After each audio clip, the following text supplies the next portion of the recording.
Halo semuanya, perkenalkan nama saya Kristiana Kurniasari, mahasiswa Universitas Slamet Riyadi, Prodi Ilmu Komunikasi semester 2. Kali ini saya akan menyampaikan materi komunikasi nonverbal dan simbol.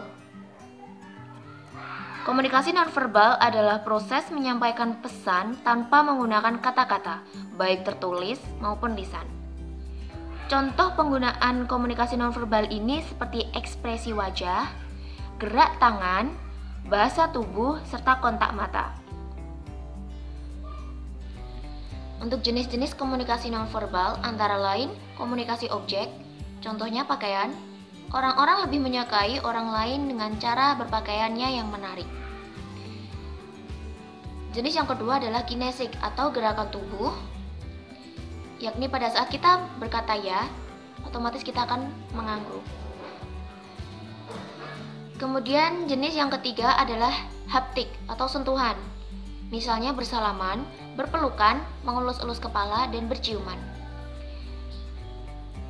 Jenis yang keempat adalah proksemik atau bahasa ruang, pengaturan jarak sesuai kedekatan kita terhadap komunikan.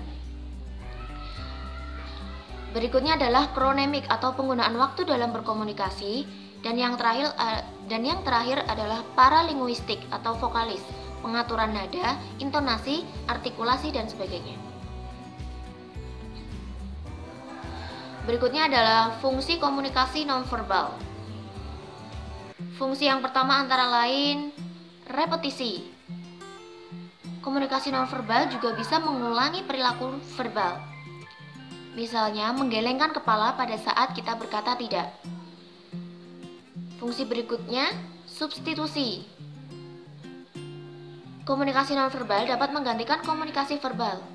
Contoh kasusnya, seorang pengamen mendatangi mobil tanpa berkata apapun, tetapi secara spontan pemilik mobil akan melambaikan tangan untuk menolaknya. Fungsi berikutnya adalah kontradiksi. Perilaku yang dapat membantah komunikasi verbal. Misalnya, kita memuji seseorang sambil mencibirkan bibir kita maka akan berbeda maknanya. Fungsi berikutnya adalah aksentuasi, tindakan yang menekankan perilaku komunikasi verbal. Misalnya, nada suara yang diperlambat pada saat berpidato. Berikutnya ada komplement. Perilaku nonverbal dapat meregulasi perilaku verbal. Misalnya ketika saat kuliah akan berakhir dan kita terbiasa melihat ke arah jam 2 atau 3 kali. Dengan begitu dosen akan mengakhiri kuliahnya. Berikutnya ada simbol. Simbol adalah tanda yang diwujudkan dalam bentuk gambar, gerakan, atau benda yang mewakili suatu gagasan atau nilai. Simbol dibentuk sesuai dan berdasarkan makna, dan simbol mengandung berbagai persepsi.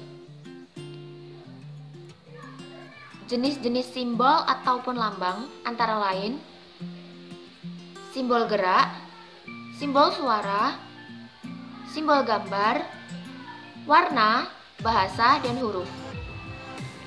Contoh simbol yang kita temui setiap hari antara lain lambang salib yang digunakan untuk identitas agama Kristen, serta lambang burung Garuda yang menggambarkan kegagahan bangsa Indonesia.